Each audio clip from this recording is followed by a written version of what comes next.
అలాగే భాగ్యశ్రీ గారితో కూడా మాట్లాడతాం. మీరు కూడా కొన్ని క్వశ్చన్స్ అడగడానికి మీరు కూడా సిద్ధంగా ఉండండి వాళ్ళని directly. Yes hello both of you, how are you? Yes mike please. Akhil గారు ఎలా అండి ఇంత అందం? ఎలా ఎలా వాళ్ళందరూ అదే అప్పటి నుంచి మీరు కూడా చాలా అందంగా ఉన్నారు. థ్యాంక్ యూ అండి. సోషల్ మీడియాలో యొక్క బిట్ అట్లా hi hi hi hi all girls, hi boys. సినిమాలో ఒక డైలాగ్ ఉంటుంది కదా, వాడిని కాపాడుకోవడానికే సరిపోతుంది అని వాళ్ళ మదర్ జాబ్. సో అలానే ఉంటుందా ఇంట్లో పరిస్థితి? నేను అలా అనలేదు, మీరు మా అమ్మని అడగండి. అదే అంటే నేను ఎలా పోడుకుంటున్నాను మిమ్మల్ని కాదు, మేము అడుగుతున్నాం. అంటే మాకు తెలుసు కదా. లేదు అలా ఏం లేదు, అలా ఏం లేదు. అందరూ అందంగా ఉన్నారు. ఇప్పుడు డీల్ చేయడానికి వేరే వాళ్ళు వచ్చేసారు లైఫ్ లో కొంటారా? కరెక్ట్. సో యా సింప్లీ అక్కడికి ఫుల్ స్టాప్ పెట్టేస్తాను నేను. సో ముందెప్పుడు మిమ్మల్ని ఇలా చూడలేదు. అండ్ అంత మేక్ ఓవర్ ఎవ్రీథింగ్ అన్నీ చేంజ్ చేసుకొని మాసీగా వీళ్ళందరూ మేమందరం కూడా వెయిట్ చేస్తున్నాం జూలై 10th. అండ్ అక్కినేని అభిమానులందరూ కూడా మా అయ్యగారికి ఒక పెద్ద హిట్ పడాలని బీభత్సంగా వెయిట్ చేస్తున్నారు. అసలు ఇంత ట్రాన్స్ఫర్మేషన్ డెఫినెట్లీ చాలా స్ట్రగుల్ బిహైండ్ ఇట్ ఉంటుంది. అండ్ ఇంత ఇంటెన్స్ ఎమోషన్స్ని కూడా ఎప్పుడు మీ ముందు సినిమాల్లో మేము చూడలేదు, ఇప్పుడే ఎక్స్పీరియన్స్ చేయబోతున్నాం. So behind that me preparation కానీ మీది ఎలా జరిగింది, ఏంటి, ఎలా ప్రిపేర్ అయ్యారు టు దిస్ రోల్? వెల్, నేను తిరుపతికి వెళ్ళాను ఈ క్యారెక్టర్ ఏంటని తెలుసుకోవడానికి. మా డైరెక్టర్ ఇంటికి కూడా వెళ్ళాను, అందరినీ కలిసి ఒక వైబ్ తెలుసుకున్నాను, కొంచెం రంగు పూసుకున్నారు. యా ఇక తిరుపతి యాస ఏంది మై ఎట్టున్నావు ఇవన్నీ నేర్చుకున్నారు.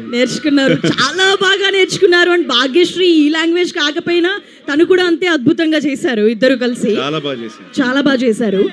అండ్ ఇంత intense love story revolves around Bharathi ఈ సినిమా అంతా అని మాకు అనిపిస్తుంది. అండ్ మీ లైఫ్లో లవ్ని ఎట్లా డిఫైన్ చేస్తారు? మీ డెఫినేషన్ ఏంటి? Understanding how to love and how you want to be loved, ఈ అండర్స్టాండింగ్. ఓకే, ఆ క్లారిటీతో పెళ్లి చేసుకున్నారు అనమాట. ఎస్. సో ఇప్పటి వరకు ఇంత యాక్షన్ ఎపిసోడ్స్ ఇవన్నీ చూసిన తర్వాత మీకు వన్ పర్టికులర్ సీన్ ఇది చేసిన తర్వాత ఓకే ఇది కదా నేను ఎక్స్పెక్ట్ చేస్తుంది, this is what I want to give to audience చాలా కాలం నుంచి అని ఫీల్ అయిన ఒక సీన్ గాని? ఈ సినిమా లాస్ట్ 20 minutes ఉంటుందండి. ఓకే, మీరు అది చూసి గుర్తుపెట్టుకోండి.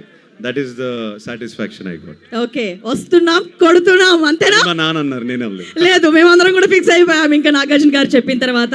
Thank you. అండ్ మా స్టూడెంట్స్ కూడా మాట్లాడడానికి రెడీగా ఉన్నారు. ఒకసారి మైక్ భాగ్యశ్రీ గారు, ఒక్కసారి వాళ్ళకి అలా హలో చెప్పరా, పడుంటారు మా వాళ్ళందరూ. హాయ్ గైస్, ఎలా ఉన్నారు? Hello hello. ఎస్ మీరు కూడా క్వశ్చన్స్ అడుగుదురు కొంతసేపట్లోనే. అండ్ మా వాళ్ళందరూ కూడా మీ దగ్గర నుంచి ఒక డైలాగ్ వినాలని చెప్పి వెయిట్ చేస్తున్నారు. Any dialogue from the film or NTR గారిది మొన్న చెప్పారు కదా సీనియర్ ఎన్టీఆర్ గారి డైలాగ్, అది ఒకసారి చెప్తారా? ఆర్ ఎల్స్ ఒక పాట. లెనిన్, నీకు రాయడం రాడా? చిన్నప్పటి నుంచి చదువు కూడా రాదు. Thank you. మాకు కూడా ఎవరికి రాదు అని మా వాళ్ళు ఫాలో అయిపోయేలా ఉన్నారు. ఎవరు అమ్మాయిలు అడిగినా ఇంకేం లేదు, జాబ్ కూడా లేదంటారు. ఈ సినిమా నాయన. ఎస్. సో మీకు అంటే మిమ్మల్ని కాంతాలో చూసిన తర్వాత ఈ అమ్మాయి యాక్టింగ్ ఏంట్రా బాబు ఇంత పీక్స్లో చేస్తుంది అని అనిపించింది నిజంగా. అసలు ఒక 100 films చేసేసిన యాక్టర్స్ ఎక్స్పీరియన్స్ ఎలా ఉంటుందో అంత మైన్యూట్ ఎక్స్ప్రెషన్స్తో సహా నిజంగా చాలా ఇంప్రెసివ్ అనిపించింది. మరి ఈ సినిమాలో ఏమైనా ఇంకెక్కువ కష్టపడ్డారా? ఎలా అనిపించింది? అందరూ చాలా హార్డ్ వర్క్ చేశారు definitely, and we've given it our best. So thank you so much. మరి కొద్దిసేపట్లోనే మీ మాటలను వినడానికి మేమందరం కూడా సిద్ధంగా ఉన్నాము.